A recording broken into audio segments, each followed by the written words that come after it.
بسم اللہ الرحمن الرحیم۔ آج کے اخبارات کی کچھ تازہ اور بڑی خبریں۔ سینٹ الیکشن آج بھی اخبارات کی زینت بنا ہوا ہے، زیادہ خبریں اسی کے متعلق ہیں۔ وزیر اعظم کل جہلم کے قریب ایک گاؤں میں موجود تھے۔ یہ وہ جگہ ہے جہاں پہ سیاحت کے فروغ کے لیے بہت کچھ کیا جا سکتا ہے۔ وزیر اعظم نے البیرونی کے نام سے وہاں پر ایک بہت بڑا پروجیکٹ شروع کرنے کا بھی اعلان کیا ہے، اور ساتھ وزیر اعظم نے یہ بھی کہا ہے کہ ہم لوگ سیاحت کے ذریعے سے دنیا میں نام بھی کما سکتے ہیں، پیسہ بھی کما سکتے ہیں، اور یہ بات ہمارے لیے سمجھنے والی ہے۔ وزیر اعظم کا یہ بیان اگر سیاق و سباق کے ساتھ دیکھا جائے تو اس کا ہمیں بہت سا فائدہ بھی ہو سکتا ہے، اور روزگار کے ضمن میں بھی ان کا یہ بیان سامنے آیا ہے کہ ہمارے نوجوانوں کو روزگار بھی مل سکتا ہے۔ ہم نے سیاحت پر اب تک کوئی خاص توجہ نہیں دی، لیکن ہمارے ملک میں اللہ تبارک و تعالیٰ نے جتنا کچھ ہمیں عطا کیا ہے، پہاڑوں سے لے کے اور میدانوں تک، دریاؤں، سمندروں تک، اور جو شمالی علاقہ جات کی خوبصورتی ہے، ہر جگہ، ایون کہ جنوبی پنجاب کی اپنی ایک خوبصورتی ہے۔ اس لیے جہلم کے مضافات میں یہ جو علاقے ہیں، وہاں پہ قلعہ روہتاس اور دیگر علاقے، یہ ساری چیزیں ہمارے لیے آثار قدیمہ بھی اور سیاحت کے حوالے سے بڑی اٹریکٹیو پلیسز بھی ہیں۔ اس پہ بہت سا کام ہو سکتا ہے، حکومت کی توجہ اب اس طرف ہوئی ہے۔ سینٹ انتخاب لیڈ سے لے کے سپر لیڈ اور چھوٹی خبروں تک تقریباً ہر جگہ اس کی کوئی نہ کوئی خبر موجود ہے۔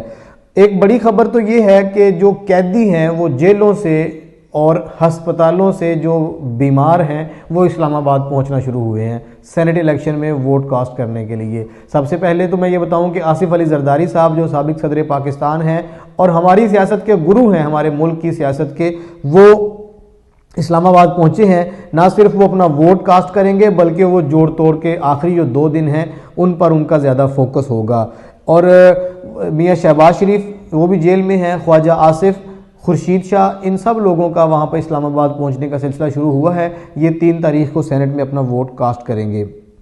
اگر زرداری اسلام آباد پہنچے ہیں، یہ خبر ہے، تو یہ بھی بڑی خبر ہے کہ وزیر اعظم نے جو آئندہ 2 دن ہیں وہ مختص کر دیے ہیں ارکان اسمبلی سے ملاقات اور معاملات کے لیے۔ وہ پارلیمنٹ میں موجود رہیں گے، ارکان اسمبلی سے ملیں گے، ان کے مسائل سنیں گے اور انہیں سینٹ انتخاب کے متعلق کہیں گے۔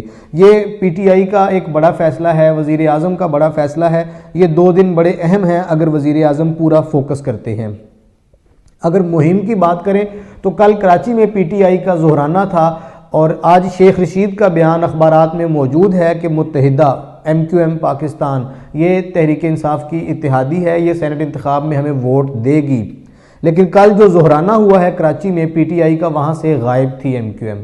متحدہ کے ارکان اس ظہرانے میں شریک نہیں ہوئے، اور کوئی ان کی مصروفیت کا کہا گیا ہے کہ مصروفیت کی وجہ سے نہیں آئے تھے، اور ساتھ یہ بھی کہا گیا ہے کہ ان کی نقل و حرکت محدود کر دی گئی ہے۔ ایم کیو ایم کے تمام اراکین اسمبلی کو کراچی میں موجود رہنے کی ہدایت کی گئی ہے۔ متحدہ کے ذمہ داران کا یہ بیان سامنے آیا ہے کہ ہم آج کی تاریخ تک تحریک انصاف کے ساتھ ہیں، کل کا پتہ نہیں ہے۔ یہ بھی بڑا زبانی بیان ہے۔ جو مہم ہے کراچی میں، اسی طرح سے اسلام آباد میں بھی بڑی گہما گہمی ہے۔ اسلام آباد میں سید یوسف رضا گیلانی کی کامیابی کے دعوے اور کاوشیں جاری ہیں۔ مسلم لیگ نون، پیپلز پارٹی اور مولانا فضل الرحمان، 3 لوگ متحرک ہیں، شاہد خاقان عباسی، مولانا فضل الرحمان اور بلاول بھٹو زرداری۔ ان 3 لوگوں کو یہ ذمہ داری دی گئی ہے کہ یہ یوسف رضا گیلانی کی کامیابی کے لیے دن رات ایک کیے ہوئے ہیں۔ اگر حکومت کی بات کریں تو پی ٹی آئی نے خیبر پختونخوا میں پرویز خٹک کو ذمہ داری دی ہے، اور بلوچستان میں وفاقی وزیر اسد عمر کو ذمہ داری دی ہے۔ یہ دونوں وفاقی وزراء کس قدر مؤثر ثابت ہو سکتے ہیں، یہ 3 تاریخ کو پتہ چل جائے گا۔ پنجاب کی بات کریں تو پنجاب میں تو یہ معاملہ ختم ہو چکا ہے، یہ چیپٹر ہی کلوز ہو چکا ہے۔ یہاں پہ تمام سینیٹرز 11 کے 11 بلا مقابلہ منتخب ہو چکے ہیں۔ پرویز الہی صاحب کو اس کا کریڈٹ دیا جا رہا ہے۔ اخبارات میں اور 1-2 کالموں میں آج بھی تذکرہ ہے، کل بھی تذکرہ تھا، آج حامد میر نے اس پہ بڑا ڈیٹیل تذکرہ کیا ہے کہ پرویز الہی کے اس کریڈٹ کو بھی چیلنج کیا جا رہا ہے کہ پنجاب میں 11 سینیٹرز بلا مقابلہ کس نے منتخب کروائے۔ سوال یہ ہے کہ کون یہ کام کر سکتا ہے۔ لکھنے والوں نے اخبارات میں یہ لکھا ہے کہ جی یہ وزیر اعلیٰ بزدار کا کریڈٹ ہے۔ اب یہ سننے سمجھنے والوں کے لیے بڑی سادہ سی بات ہے کہ پرویز الہی یہ کام کر سکتے ہیں یا عثمان بزدار صاحب یہ کام کر سکتے ہیں۔ وزیر اعلیٰ عثمان بزدار کی کیپیسٹی اور ان کی صلاحیت وہ سب کے سامنے ہے۔ پرویز الہی کا ٹریک ریکارڈ، سیاست اور ان کے خاندان کا نام سب کے سامنے ہے۔ پرویز الہی صاحب کا اپنا یہ کہنا ہے، خود انہوں نے یہ کہا ہے کہ میں اس سے لا تعلق تھا، عثمان بزدار صاحب کام کر رہے تھے۔ ارکان پنجاب اسمبلی نے عثمان بزدار سے ملاقاتیں کرنے سے بھی انکار کر دیا تھا۔ وزیر اعلیٰ کے پرنسپل سیکرٹری کے بار بار رابطہ کرنے پہ میں اس میں انوالو ہوا اور پھر ہم نے کوشش کر کے دوسری جماعتوں کے لوگوں کو ساتھ ملا کے یہ کام کیا ہے، اور یہ بلا شبہ بڑا کام تھا۔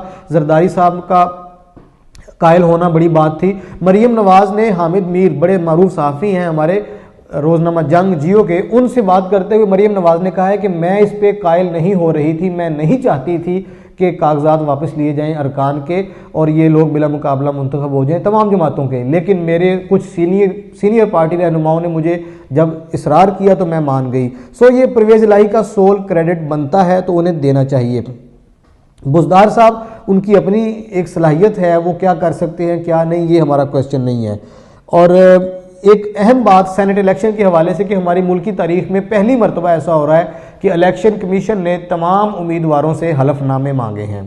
ہر امیدوار سینٹ الیکشن کمیشن میں ایک حلف نامہ جمع کروائے گا جس میں وہ بتائے گا کہ میں نے ووٹ خریدنے کے لیے کوئی پیسہ نہیں دیا، ہم نے کوئی بددیانتی نہیں کی، کسی دوسری جماعت کے بندے کو توڑنے کے لیے کچھ نہیں کیا، پریشر استعمال نہیں کیا، حکومت کا اثر و رسوخ استعمال نہیں کیا، پیسے استعمال نہیں کیے۔ اس طرح کا ایک ملتا جلتا حلف نامہ تیار کیا گیا ہے، وہ ہر امیدوار سینٹ الیکشن کمیشن میں جمع کروائے گا۔ یہ تو سینٹ الیکشن کی خبریں تھیں، باقی روٹین کی خبریں ہیں، حکومت کے معاملات ہیں، اپوزیشن کے بیانات ہیں۔ حمزہ شہباز کی رہائی پہ اپوزیشن کے بیانات سامنے آئے ہیں کہ میم سے شین نکلے گی، اب نون بنے گی، نون سے شین نکلے گی، نئی مسلم لیگ بنے گی، اس طرح کے بیانات وفاقی اور صوبائی وزراء کے ہیں۔